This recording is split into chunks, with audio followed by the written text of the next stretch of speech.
Welcome to Be the Ripple podcast. I'm Sabine, and I'm so glad you're here. This podcast is inspired by the Ripple Network, a platform dedicated to empowering women amplify their voices. Just like the network, this podcast is about creating space for connection, growth, and powerful storytelling.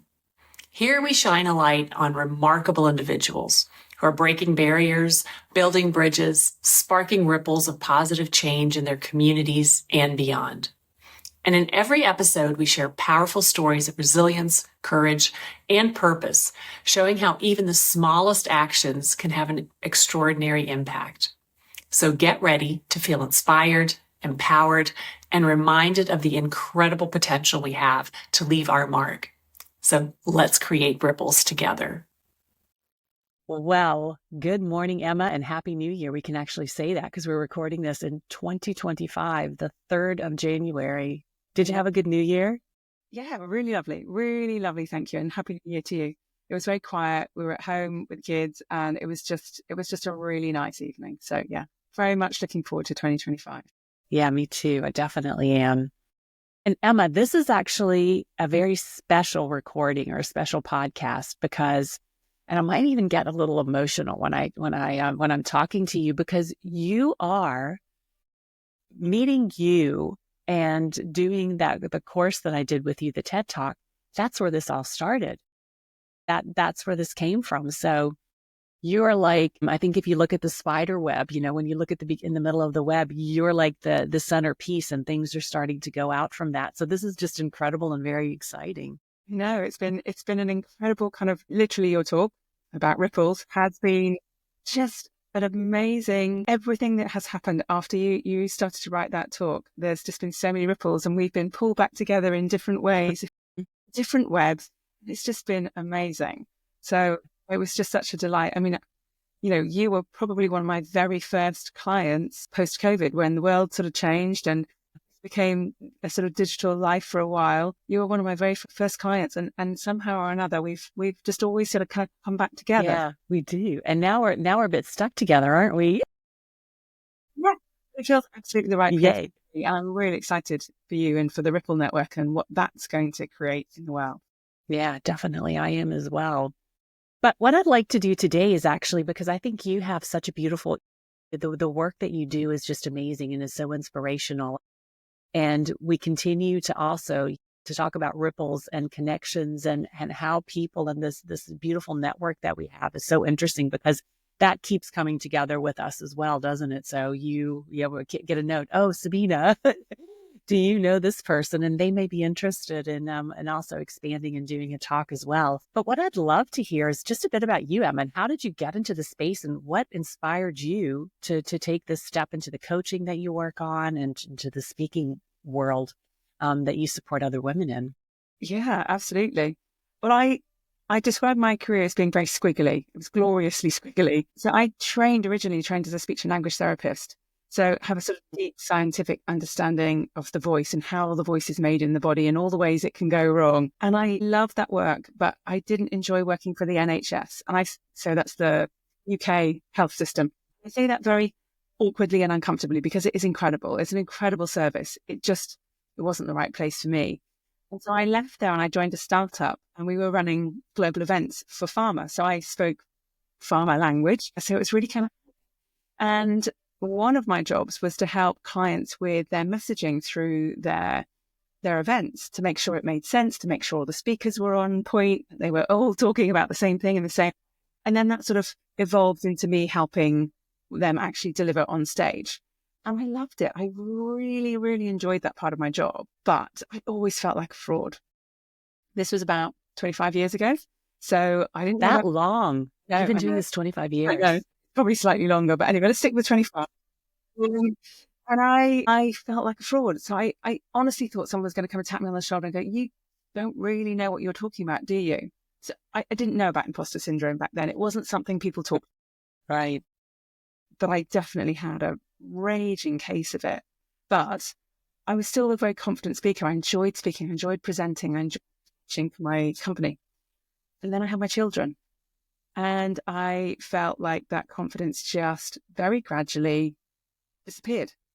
over a period of about 8 years. I just got really curious, like, what is going on? I don't feel like me, don't feel confident in the way I feel confident. I didn't feel like I had anything important to say. And I knew that I wanted to get back into this world of speaking and voice. So I auditioned to do a master's degree in voice coaching and training at Royal Central School of Speech and Drama. So I had to go and do what they called an audition, which literally kept me waking in my shoes. So you literally have to audition for the spot. You have to learn a poem. You have to give a small monologue. You have to do an interview. You have to write an essay. It was like, it's a whole big deal because they have 16 people and it's a global application. So there's thousands of people that apply. And I managed to get a place and it was unbelievable. It was the most difficult and the most transformational year I've ever had. Really, really incredible. You have to look at yourself so honestly and figure out what's going on for you and then figure out how to use your voice in this amazing way.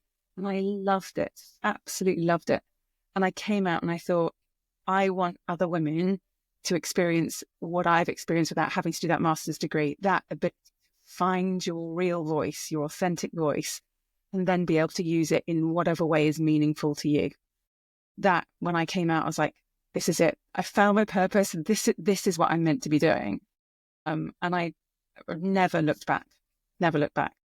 Exciting. And then you've just evolved and I think that you do so many different things also with supporting and coaching and you've done some coaching courses as well. Yeah. So, I'm a certified one of many coach. So where we use archetypes to help women find their authentic voice for that particular moment and whatever it is they're trying to achieve. And I work with women all over the globe. They can be in corporate spaces or entrepreneurs, but they really want to develop their authentic voice in ways that are, again, meaningful to them, meaningful to their business, so that their expertise can be recognized. One of the things that I work a lot with people is like, I know I'm good at my job, or I know I'm bright, I know I'm these things, but nobody is seeing that. And that's about the way that we're showing up, the way that we're moving, the way that we're breathing, the way that we're speaking, the way that we're phrasing our questions or our statements. They impact on how we're seen in terms of our credibility. So yeah, working with women to really establish that and close that authority gap that we have between men who, for some reason, for lots of biological and sort of social structure reasons, are stamped with authority naturally. Women, we have to work a little bit harder, close that gap for ourselves, and often that's about the way that we're showing up. Wow. That must be so gratifying to also to see the changes and the clients that you have that you work with too, to find that voice and to find that authority. Yeah. And sometimes it's tiny little tweaks. I've just been working with a lady and she's amazing at her job, absolutely brilliant. But she was told by senior management she needed to be more more strategic, in her communication and in her work. And so we went through all of her work and like, okay, what are you doing? And she was doing all these amazing strategic things. So it's like, okay, it's not what you're doing, it's how you're talking about it. And so we just started to change how she was speaking about the work that she was doing, relating it much more strategic stuff that was going on. 3 months later, she's been offered a head of country job, which is incredible. And she's done nothing differently. She's still doing the same work. It's just that she's talking about it in a different way. Yep. And that's what I love. I think also a bit about, to talk about the Ripple Network a little bit is that, the idea was sparked obviously after my TED Talk course with you to get this story out, because I thought there's so many stories that women have. And just because you don't get invited to be on a stage, you should have the opportunity to be able to share your stories. But it's also interesting. It's not just about inspirational talks. I think it's exactly what you say about how do we talk about ourselves and in a very comfortable, strong way and not feel that we are, we hear all the time women feel uncomfortable because they think they're bragging or that they don't feel authentic when they're talking about their skills or how they show up every day. So I think that that's a beautiful place as well, that for the Ripple Network, is that you can work on that. You don't just have to have an inspirational talk. No, absolutely. And it's so important that we can do that positive self-promotion. Because as women, what we do is we tend to assume that our work, whether that's our work as an entrepreneur or our work within a corporate structure, speaks for itself. We assume that everybody understands the complexity of what we do. We assume that everybody can see the impact of what we're doing. And often that's not the case, even with our bosses, even with the person who's the closest, knows exactly pretty much what we're doing. And it's just not the case. So we do need to learn to be able to positively talk about the things that we do, but in ways that are not problematic, because we're stuck in a double bind. Yeah, we are. If we positively talk about what we're doing, positively talk about our expertise, positively talk about the impact that we're having in the ways that our male colleagues do, we tend to get a bit of a backlash. So we have to be able to do that with real warmth as well. And when we can combine those two things, that works really well.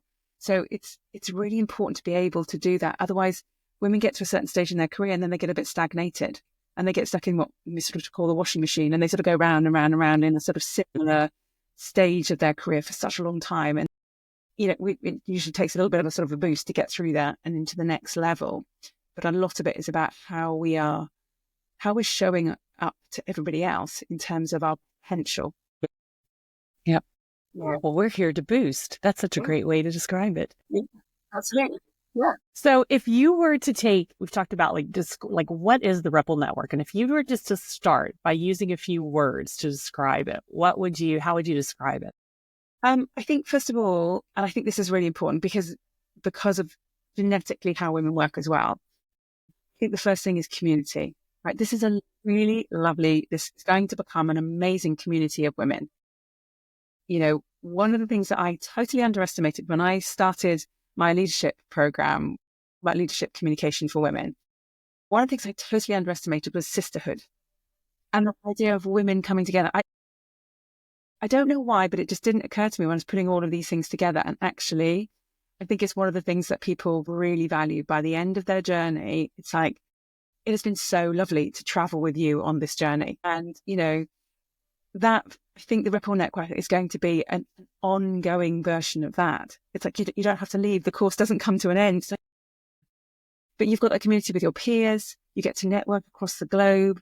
You get to make connections that you wouldn't make otherwise. So I think community is one of the first things I think is going to be super impactful for women. So true. Also, it's a safe space because it's probably, true. Not that men are excluded and we would, I'm sure, welcome lots of amazing men. But I think it's going to be an amazing space, safe space, because it's going to be women who are wanting to do the same thing.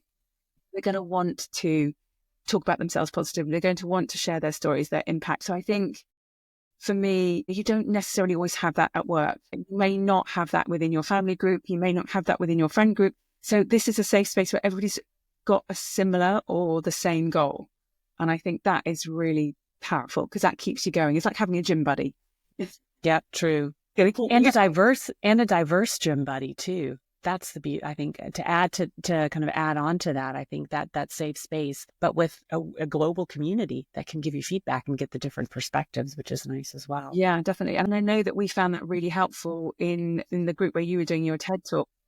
One of the ladies in the group, who I hope will come and join us in the Ripple Network, she had a talk that could potentially be quite controversial. It was challenging material in a good way. It was really making us think, am I on board with this? Is that really real? And I know you and the other group members were very good at kind of going, okay, hang on, I just have to sit with this a minute. Is that really going to make me think about this particular topic in the way that you want me to, or is that going to push me away? So I think that diversity of thought, diversity of experience is super helpful here. Right. So interesting, Emma, that you say that, because just reflecting back also on our time together in that course. And I think it's so right, that safe space and to be able to get feedback on difficult topics. And I think we all felt very comfortable because we knew that we were in the bit of a cocoon. And we knew everyone that was there. And just to let that honesty out, because that's what's so important, because we were there to also support each other. We wanted to make her talk, better and to improve it. And just coming at it with that perspective was so positive and such just a wonderful eye-opening experience, I think, for all of us, to be able to give that type of feedback. Yeah. It was, just in that we were a relatively small group, that's group, but just diversity of experience, a diversity of difficult topics that people wanted to talk about. It's super interesting. So it's an amazing growth for us as the writer speaker, but also just listening to other people's experience, life and talk. And I think it really impacts us. But you're right, that honesty is it's so valuable. It's so important. You know, what you don't want is someone going, oh, that was great. It was really lovely. And actually, you know, terrible feedback. It's very nice, but it's terrible feedback because I can't do anything with it. Like, yeah, that's really interesting. And that bit is really challenging. I'm struggling to kind of feel okay about hearing that, or that really touched me. You know, I mean, the number of times we were in tears as people were talking about different parts of their talk, you know, in good tears and laughing. You know, we want that emotional connection. So honesty is really important, and having that safe space to be able to share honestly and with love is going to be really, really important for people. Yeah, absolutely. And then to let go of our own egos as we get that feedback. Also, yeah, it was a very much of a learning experience during that process as well. That could be hard, right? Because we're sharing our story. So, you know, obviously our ego is very tied up with that. And so we, you know, it's a challenging process. But so you have to be pretty open to kind of, it's what a friend of mine would call killing off your darlings. Like, you know, you've written this amazing stuff and you see it in presentations, you see it in books, you see it in all areas. Like, you know, you created this beautiful little darling, and then someone goes, oh, no, that one has to go. And you're like, but that's my darling. So, you know, being open to letting go of your and killing off your darlings is really, really important. And having that safe space to be able to do that is going to be so important. I think the Ripple Network is going to offer that safe space. Yeah, definitely. Very exciting. Yeah, killing off darlings is a tough thing but it makes you better. Yeah.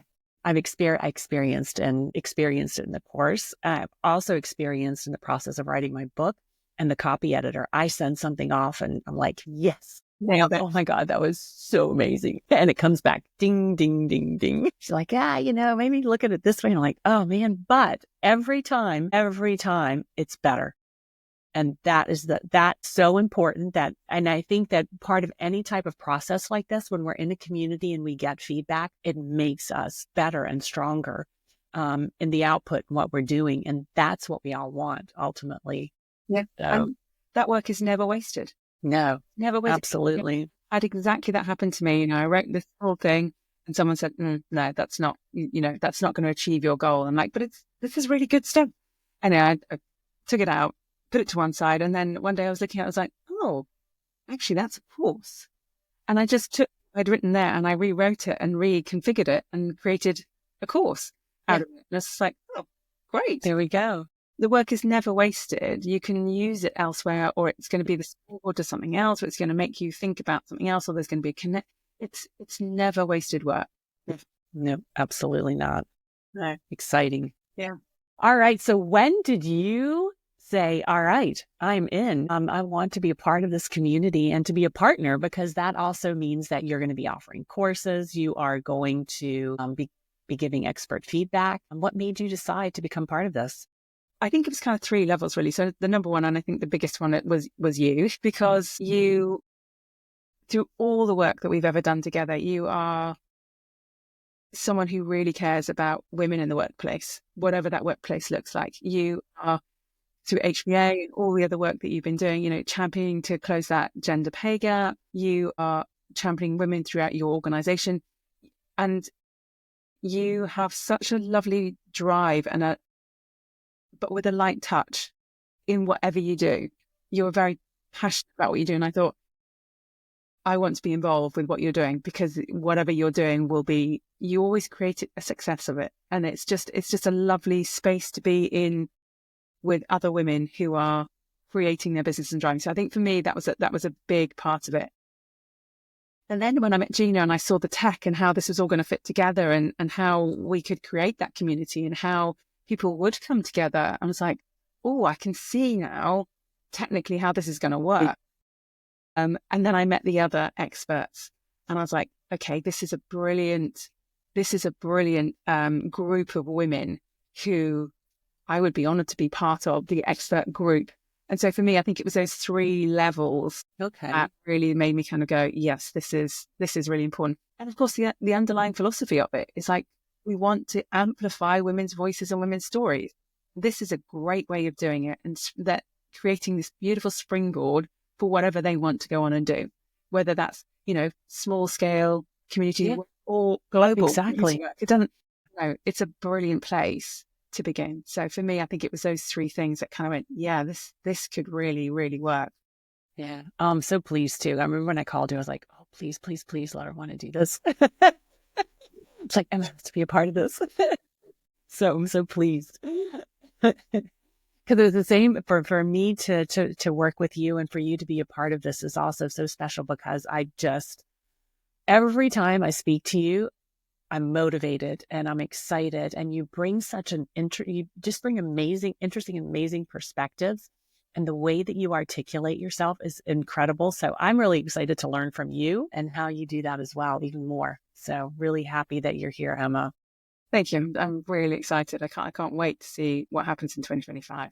And I think, each partner, as you mentioned, has unique skills that they bring into this process. And, you've shared quite a bit of yours, as you, and for me, it's very evident that you need to be a part of this. But if you think about some of the individuals that are going to be part of this and some of the courses that you're going to offer as well, what would you describe as your very unique skill sets that you bring to the Ripple Network? I think it's sort of overall, I think it's about that combination of science and art. People tend to think that speaking is something you're born being able to do. Someone's a great communicator. Oh, they're just really, and they sort of put them on a pedestal and just go, well, and just kind of assume that they were born that way.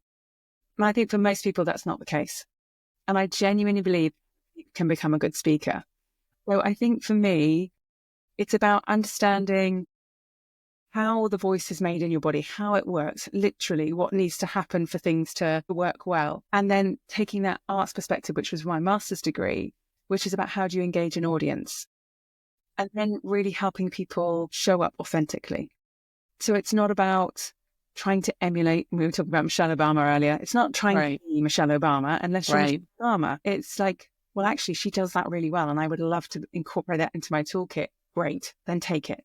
If you don't like how she speaks, then you don't need to try and emulate her. Yeah, it's about how to be you, but 10% shinier. And I think for most people, that requires a shift of perspective of who we are, because we tend to focus on all the things that we can't do. Or I get really nervous, or I can't do this, or this happens, or, I've got an accent. I hear that so many times. Or, I don't, English is my second or third language. And it's like, and I have a bit of an accent. It's like, it's your third language. It's amazing. And you're doing a TED Talk. So we focus on the negative and not on the positive. So I think one of the things I'm pretty good at is helping people shift that perspective and beginning to own their expertise and feel comfortable that they can own their story. I have a right to stand here and say that space. Then I help them figure out what it is they really want to say so that they're hitting the right intention, not just telling everybody everything that they know, because that doesn't really work. And then I think the final thing is about how to deliver it. So how to confidently when they're on stage and feel relaxed in your body, feel relaxed in your voice, not feel like you've got the pressure to be perfect. We were talking about this. Yes. It's that ability to connect and not worry about being perfect. It's like, I really want to make a connection with these people in the room and being able to do that comfortably. So I think for me, it's those bringing together the mind and the body so that you can communicate the message you really want to communicate. Yeah. And authentically, you're right. We were talking about that earlier. And I think that that's one of the beautiful things of this and the Ripple Network. And what I hope, and I think what we all hope that it brings is that what is perfection? There is no perfection. And some people struggle with memorizing, but we can help you. Are there tools that you can utilize in order to make it a bit easier? Can I have prompts? Yes, you can. Can I have a slide or two that helps me? Yes, you can. And that is what's so beautiful is that I think we want to break some of the stereotypes of what is a quote perfect talk. Yes. There is none. And so how do we make it just perfect for ourselves? And as you said, the connection piece is so important. And imagine that again makes me so emotional. Imagine opening that world to women. That's what we want to do is to make them feel comfortable with my note cards going on stage. It's okay. Yeah, absolutely. Yeah. I think when you come and join the network, I think within moments, you're going to see over time, you're going to see lots of people sharing different stages of their talk, and you're going to see different kinds of brilliance. You're going to see the great storyteller, sort of very enigmatic, charismatic storyteller, and it'll be amazing. And you're going to see the very quiet, slightly more reserved, slightly more emotional, personal stories, and they'll all be brilliant, and they'll all be totally different. So I think if there's a place where if you need to know that you can be you, I think this is going to be it. And you're going to see that really, really quickly. And you'll see from the expert feedback as well that, nobody's going to be trying to make you kind of homogenized and cookie cutter. You have to do it like this, because that's not going to work. It never works. Absolutely. See people trying to go, well, you should do this, you should walk like this, and you should stand like this. It's not right for that person. It doesn't work. So yeah.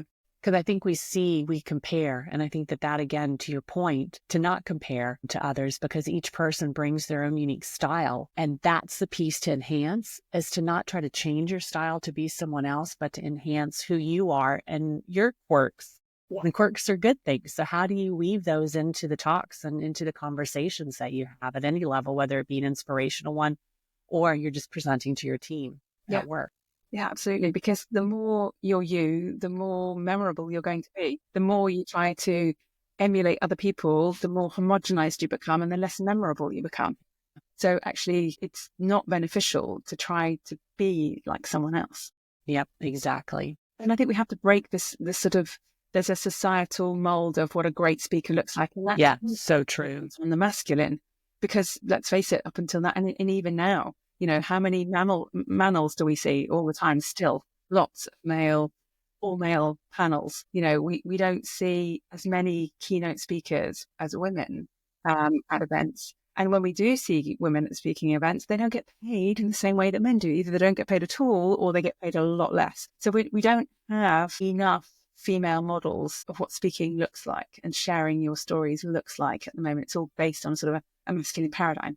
So hopefully the Ripple Network is going to be that place to see lots of different models, and you can literally, it's going to be like a sweet store. You can go, like that. That's interesting. I like the way she did that, and that feels comfortable for me. And you pick and choose about the tools and the skills and the things you want to develop for yourself that are going to work for you in your way of communicating. Yeah. One important piece is, though, that it does depend on you. That is the thing. So I think it's important to let people know that you don't just sign up and get a membership and it's like a magic wand is waved and off you go. You're a great speaker. There's a lot of work that goes into this, and it takes your initiative to take steps. So, you start by creating a video introducing yourself. How do you introduce yourself? Also something that we don't think about too often, but starting there. So this is a place where you can do that you can actually practice how, when I walk into a room, or how, if I'm at a networking event, how do I introduce myself? Because that is such an important thing as well. And then you build from that. So all kinds of aspects, but you're the key. You as the individual have to say, all right, I want to work on this, and I'm going to do my recordings and I'll load them up, because there is no magic wand. It's a lot of work behind it. I mean, I would be a very rich woman if that not. Yeah, I always say to people, it's a bit, using that gym analogy again, it's a bit like signing up for a gym, going once and expecting to come out with the perfect body. Exactly. Or incredibly. Yeah. It doesn't happen. It's, speaking is an act of doing. So I could give you all the books. You could watch all the courses. You could watch every YouTube video there ever is on speaking and how to do it well. And you would know a lot of stuff. You would cognitively, you'd have a lot of things in your brain. You may not have developed the skills, the physical skill.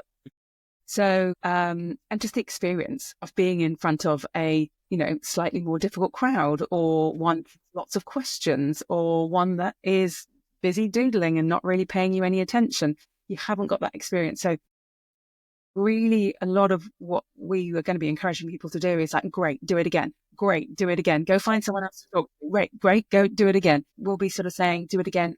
Try this, do it again, try that, do it again, try this thing over here, so that you are developing those skills. And as you get stronger and as you get your muscles improve, we're going to, now you need to challenge yourself. Now you need a bigger audience, or now you need to do it without the notes, or now you need to whatever. And we'll be pushing you and challenging you to do more and more and more, because it really is about that practice and about reflection as well. Mm-hmm.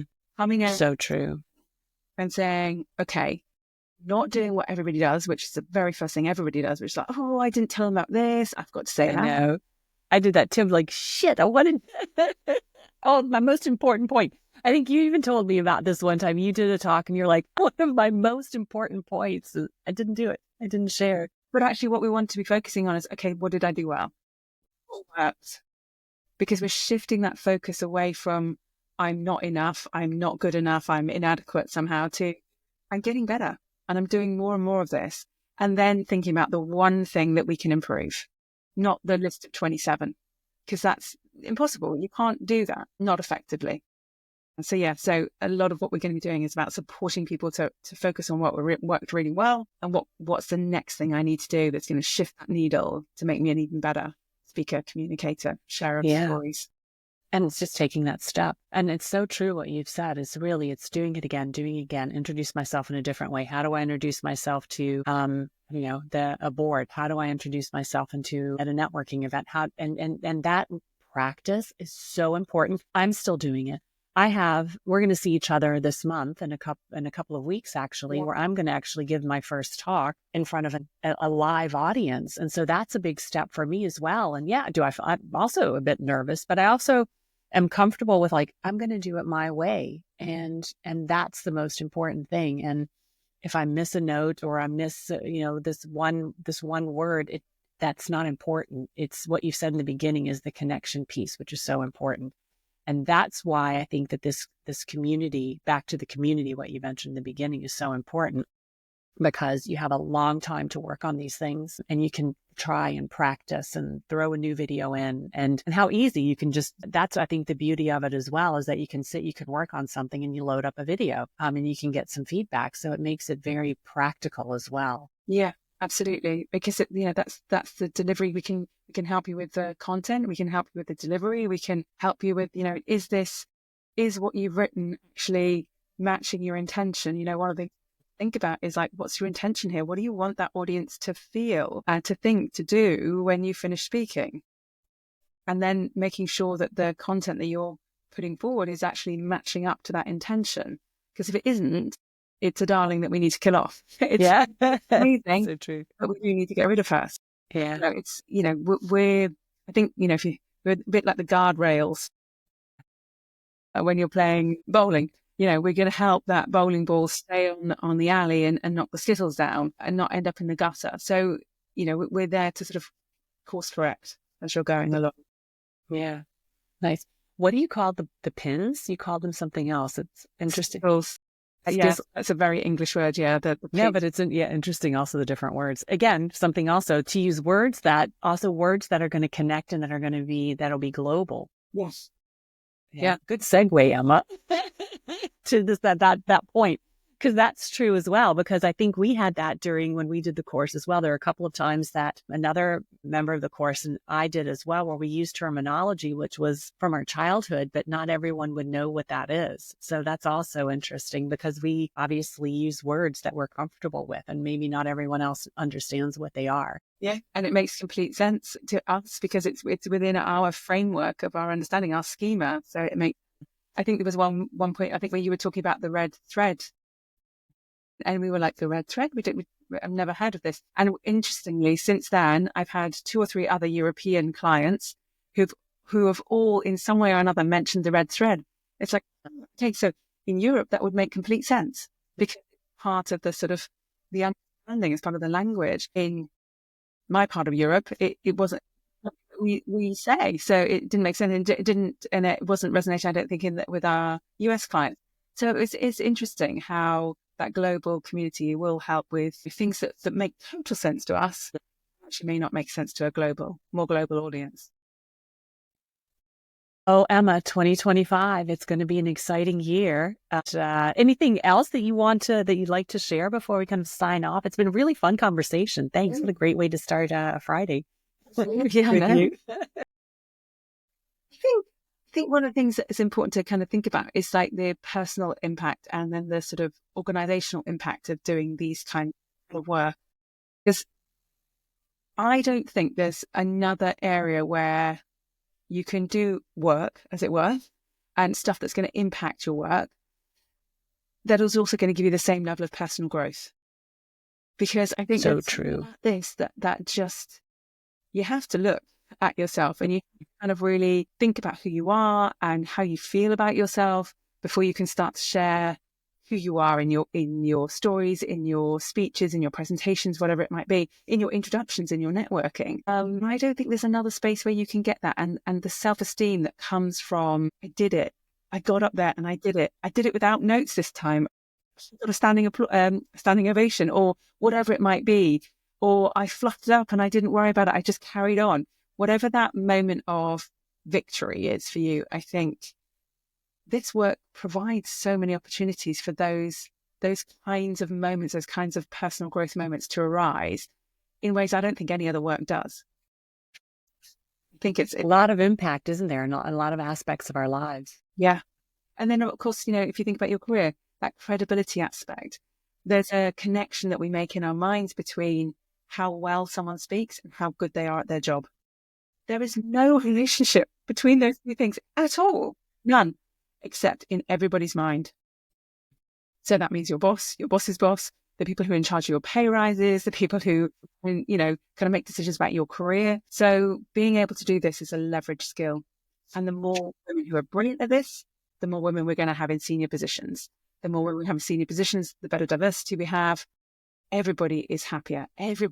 Organizations work more effectively. So for me, it's not just about what you're going to get out of it. It's actually, this has a global impact. It does have a global impact. Yeah, definitely. It really does. Yes, it does. So we're excited to get started.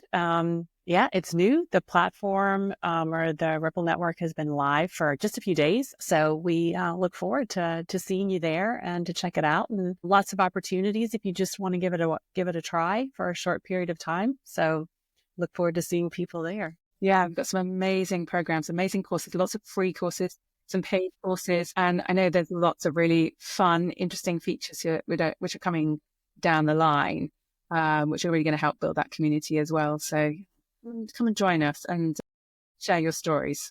Right. And it is an evolution. This is as well. This is also something new. So we'll see where it goes. And excited that you're a part of it, Emma. Great. Thank you for inviting me to join this brilliant platform. Thanks. See you soon. Bye for now. Thank you for being here today with me on Be the Ripple podcast. And I hope today's conversation has sparked something, an idea, a bold step, or even just a reminder of the power you hold to create ripples of impact. And together we're proving that every voice matters and every ripple counts. And if this episode inspired you, please share it with someone who might need that spark today. Be sure to subscribe so you won't miss the incredible stories and voices that we'll be sharing next. So until next time, keep building bridges, breaking barriers, and creating ripples of your own. Together we'll make waves that reach far and wide. So take care, and I'll see you soon.